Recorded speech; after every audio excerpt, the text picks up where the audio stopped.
نے معاہدہ کیا ہے، معاہدہ کرنے والے کون ہیں؟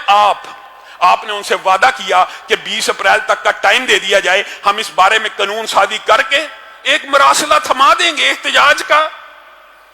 آپ نے عہد شکنی بھی کی، وعدہ شکنی بھی کی، اور جب حکومتوں کا زوال شروع ہوتا ہے میرے بھائیوں، کسی ایک واقعے کے اوپر، کسی ایک سانحے کے اوپر افسوس کا اظہار کر دینا اور اسی نوعیت کے دوسرے سانحے کے اوپر خوش ہونا، یہ فرقہ واریت، منافقت اور تعصب کی انتہا ہے۔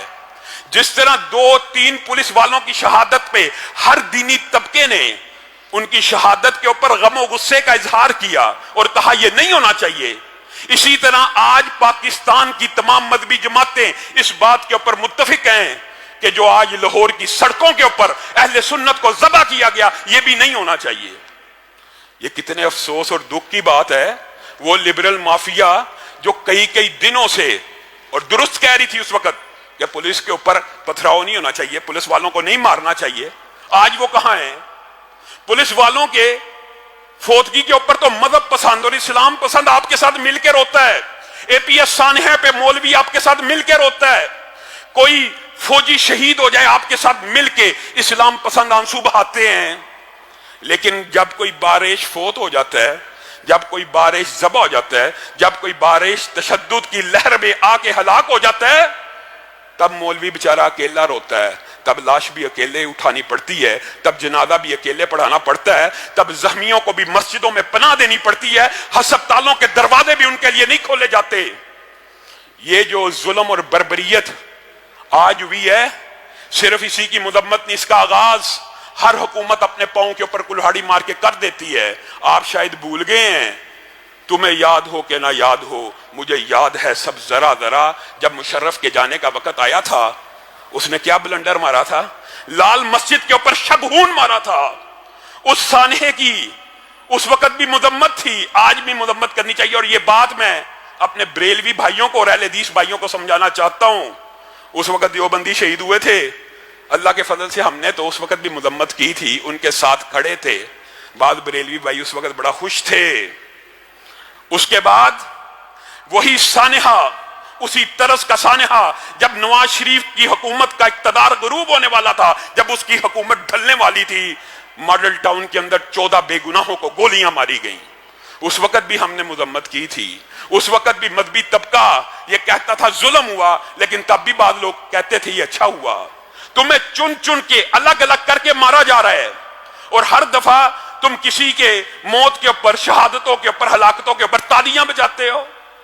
آج سانحہ لاہور نے لال مسجد اور ماڈل ٹاؤن کی یاد تازہ کر دی ہے، جس طرح لال مسجد کے بعد مشرف کا اقتدار نہیں تھا بچا، ماڈل ٹاؤن کے بعد نواز شریف کا اقتدار نہیں تھا بچا۔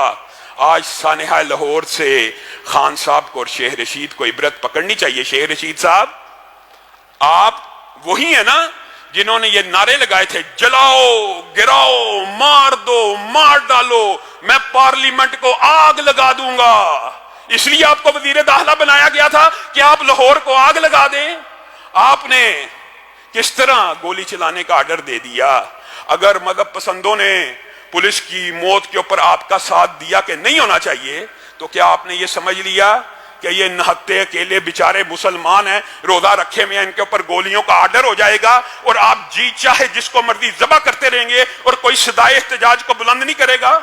یا تو آپ پاکستان کے آئین اور قانون میں آپ نے یہ الفاظ کہے ہیں، ویڈیوز موجود ہیں، آپ کی جماعت کے اوپر کا پابندی لگ رہی ہے، آپ کے اوپر پابندی کیوں نہیں؟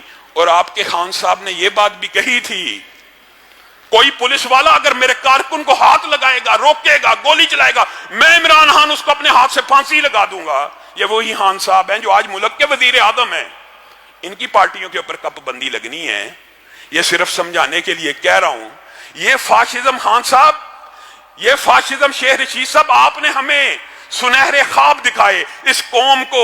ماڈل ٹاؤن کے سانحے کے اوپر آپ دن بھر رات احتجاج کرتے رہے، سیاست کرتے رہے۔ آج کہنے میں ہم حق بجانب ہیں، اس وقت ہم یہ سمجھتے تھے آپ احتجاج کر رہے ہیں اور آپ اس بات کو ناپسند کرتے ہیں کہ پولیس والے عوام کے اوپر گولیاں چلائیں، لیکن آج ثابت ہو گیا آپ اس وقت سیاست کر رہے تھے۔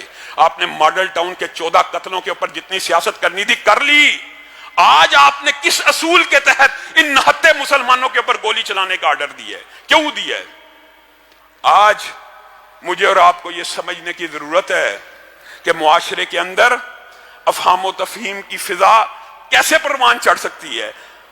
آج میں اپنے اہل حدیث بھائیوں کو بھی کہنا چاہتا ہوں، یہ فرقہ واریت کا دور نہیں ہے۔ اللہ کی قسم آج امت کو اتحاد کی اس قدر ضرورت ہے، آپ نے غور نہیں کیا، اگر لبرل میڈیا مافیا چاہے 14 ماڈل ٹاؤن کے سانحے کے اوپر 14 قتلوں کی لائیو کوریج کرے، ان کے احتجاجوں کی لائیو کوریج کرے، اور آج کے سانحے کے سارے میڈیا کے اوپر بلیک آؤٹ ہو، کیوں بلیک آؤٹ ہو رہا ہے؟ کیوں نہیں دکھایا جا رہا؟ اس کا مطلب ہے میڈیا کو بھی کنٹرول کیا جاتا ہے۔ میڈیا بھی صرف تب بھی حق کی آواز اٹھاتا ہے جب اس کے اپنے مفادات ہوں۔ اس کی مثال ماڈل ٹاؤن کے سانحے کے علاوہ ایک اور بھی ہے، اور میں بات ڈکے چھپے الفاظ میں کہنا چاہتا ہوں تاکہ فرقہ واریت کو ملک میں ہوا نہ دی جائے۔ ہزارہ والے اگر بے گناہ شہید ہوں، میڈیا ان کو پراپوگیٹ تو کرے اور حکومت کے اوپر دباؤ ڈالے، کبھی فلاں وزیر جا رہا مذاکرات کرنے، کبھی فلاں وزیر جا رہا مذاکرات کرنے، حتیٰ کہ اتنا دباؤ ڈالا گیا کہ خان صاحب آپ خود جائیے، آپ خود جائیے، جب تک آپ نہیں جائیں گے یہ دھرنا ختم نہیں ہوگا۔ خان صاحب کو بھی جانا پڑ گیا، خان صاحب کو بھی جانا پڑ گیا۔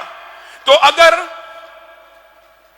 ہزارہ والے کے لیے جانا چاہیے، اعتراض ہمیں نہیں ہے، مذاکرات ہونے چاہیے، نہیں تصادم ہونا چاہیے، لیکن اگر ہزارہ والوں کے لیے خان صاحب جا سکتے ہیں تو اس دھرنے کے اوپر جو ملتان روڈ کے اوپر جاری تھا، اس کو ختم کرنے کے لیے مذاکرات نہیں ہو سکتے؟ اس کو ختم کرنے کے